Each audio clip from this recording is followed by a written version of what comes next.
but one of the things that just kept going over and over in my mind, there are unusual holes or unusual references to holes, and directly across from the big walls that you'll see, I'm posting all these shots, photos, Tim, on my website daily, and I should have that one of you and Anselm standing and looking at the very thing on the floor, the doorway into the Shinkana, but it looks like a step pyramid that's been filled in over the years.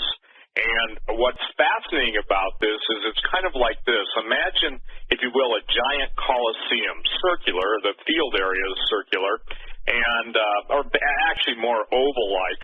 And imagine that the sounds that everyone's hearing around the world are preemptory. Now, some may be fake, some may be generated, but at some point, something opens and will open this. And I won't say this for sure, but I've been praying, Doug, Joe, and Tim about this. Is this truly the entrance to the bottomless pit that opens up? If it is the navel of civilization, it was called that. I think Tim's got or was on YouTube, it may be on my site, linkable still. There's a reason why all of the references to harmonic levitation, for those of you that ever bought my book, True Legends, obviously that's the name of the series. Go to the back of the book, literally the back cover, and you'll see a giant, if you will, Incan or Mayan levitating rocks by using a strange system of basically acoustic levitation. This is not New Age. It is not Spiritism. It is not mysticism. It's the same principle in which UFOs and other unidentified flying objects and reverse engineered flying objects work doing by generating electrogravity. Electrogravitics. There we go. And what else is really important is this. Tim and I in L.A. met with Brian Forrester. He's convinced these things are giant machines, and with good reason. Now, obviously, to get a feel for this, we're going to be reconstructing this with one of the, I think, the premier concept artists in the world. And if you've seen Holocaust of Giants, many of the stills, the motion graphics in there were done by our artists. But the thing is that I'm telling you this, there was such a sense of awe that we're not looking at old history. We're previewing one of the most important contemporary events yet to come. And by the grace of God and through His mercy, I'm telling you, we're absolutely on the cusp of multiple revelations breaking out all over the world, and the powers that be, Doug, will not be able to contain it. It's amazing, man. Amazing. Yeah, and so again, here's the thing, ladies and gentlemen, you need to get a copy of our, DVD series. This isn't a pitch, but we've got to take you from where we left off in the Holocaust of Giants to what we're talking about, because again, it is so important. The Unholy See has to be the most important, I'd say, DVD until the Holocaust of Giants came out. And, Doug, it seems like God is giving us precept upon precept, revelation upon revelation. And, look, we pray about this stuff. We had a miracle. And, Tim, I want you to explain, number one, we also have a propensity getting in trouble. So we were in the Coricancha, and you could tell that Rome's finest were there. I'm not making fun of any Catholics. I'm talking about their intelligence service, because they did not want us to film. Fortunately, God had arranged for the same prior, what is it, Tim, Father Gamara, what was he when he gave Anselm the right to dig there? What do you call the head guy? He was the prior. The prior refers to the head, to the head Dominican at that particular cathedral. Yeah, now listen to this. Now, I'm just going to say this, and you take it from here. We were told that Father Gamara, the head prior, former guy that had given Anselm permission, wasn't in there. He wasn't to be found.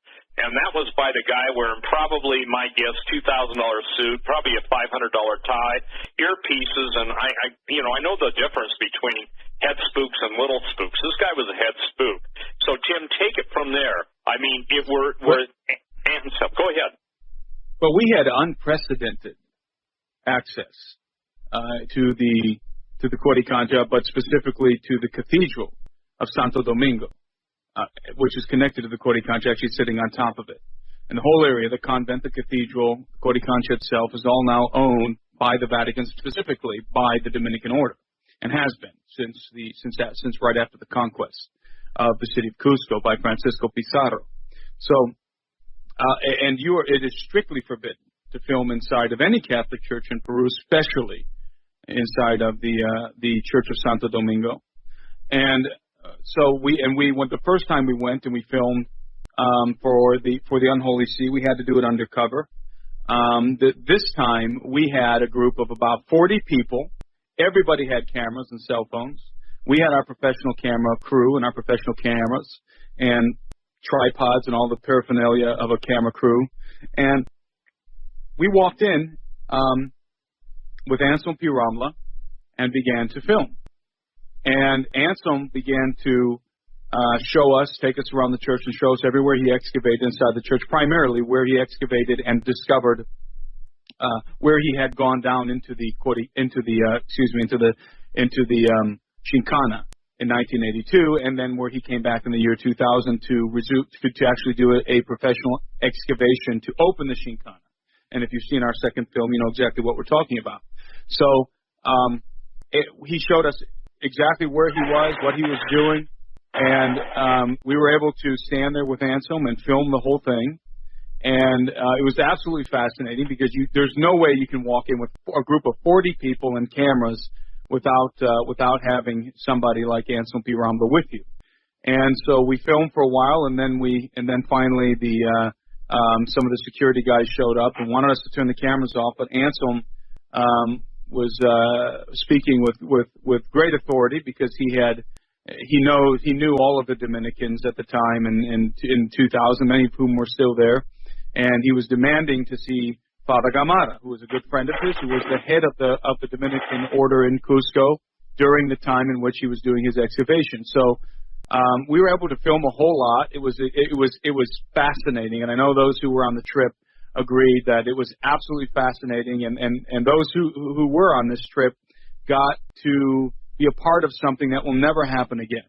I mean, it was unprecedented access with Anselm P. Ramla. And then to top it all off, these guys told Anselm that Father Gamara was no longer around. He wasn't in the city of Cusco anymore, and that he couldn't be contacted. And they lied right to his face because after a while, Anselm finally, I don't even think they told him anything. We agreed to turn the cameras off. After we had filmed everything we wanted to film, we walked out of the Church of Santo Domingo, and we walked next door, which is still part of church property, the Coricancha, which was the interior of the Coricancha. We walked in with our camera crew, which you don't just walk into the Coricancha with a camera crew either, but we did. And during the course of our filming, Father Gamara shows up. And Father Gamara at this point in time, I think is 70-some years old. And I think he's in his mid to late 70s, and he shows up in his Dominican robe. And Anselm hadn't seen Father Gamara for I think 15 years. And so it was this amazing reunion.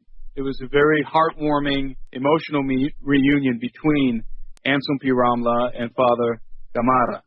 And they embraced, and Father Gamara welcomed us and told us and Anselm told us that Father Gamara was the reason why excavations were ever even begun and had ever begun in the Coricancha in the first place. And it's true, Father Gamara opened the door. Father Gamara, unlike many of the other agents of Rome in Cusco, wanted the truth concerning the Coricancha to be known. Now, let me explain something. The knowledge of the Coricancha was only passed down by the Dominicans from prior to prior. In other words, from head Dominican to head Dominican. The lay Dominicans, the Dominican priests were not privy to the information concerning the Chincana. Only the head Dominican, the prior, had access to the library, him and a few others, and the knowledge of the Chincana was passed down from prior to prior. So in other words, when a new head Dominican was appointed and brought into the Church of Santo Domingo, The previous prior, the prior that was handing off the scepter of authority, if you will, would brief the incoming head priest concerning the Shinkana. And it's important for everybody to know that the Shinkana, according to traditional history, according to conventional history, conventional archaeology, the Shinkana and the underground world beneath Cusco is a myth. It's a wives' tale. It's a legend. There's nothing true about it, and it's a conspiracy theory. But Anselm Pirambla proved back in 2000 that in fact it was not a myth. It was real, and you have to understand the implications of the Shinkana being real, because what you're talking about is this vast labyrinth, this vast underworld hidden beneath the soils of the Andes Mountain that exists. And not only is there legends of this vast underworld, there's also many legends concerning the entities that inhabit it. So it's a massive. The implications are absolutely massive concerning the Shinkana. So here we are standing in the Church of Santo Domingo with Anselm Pirambla embracing his old friend Father Gamara, and Father Gamara looks at the camera. He looks right at the camera, and he makes this statement, which is it is historic. I mean, we witnessed history being made in the Coricancha. He looked at the camera and he said, "The Shinkana is here," and he pointed down. The Shinkana is here.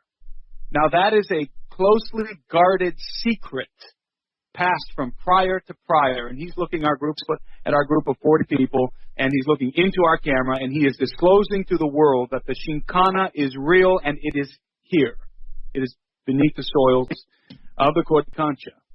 And that's an explosive statement because, again, of the implications associated with it. Now, remember, there's the term Shinkana in general refers to the underworld beneath the Andes. Now, that's tunnels, that's caverns. Some of those tunnels are artificially occurring. Some of those tunnels are naturally occurring. But it's the massive labyrinth beneath the Andes Mountains. And specifically, there's a tunnel that goes from the Coricancha to beneath Sacsayhuaman. That's the one that the priors have known about.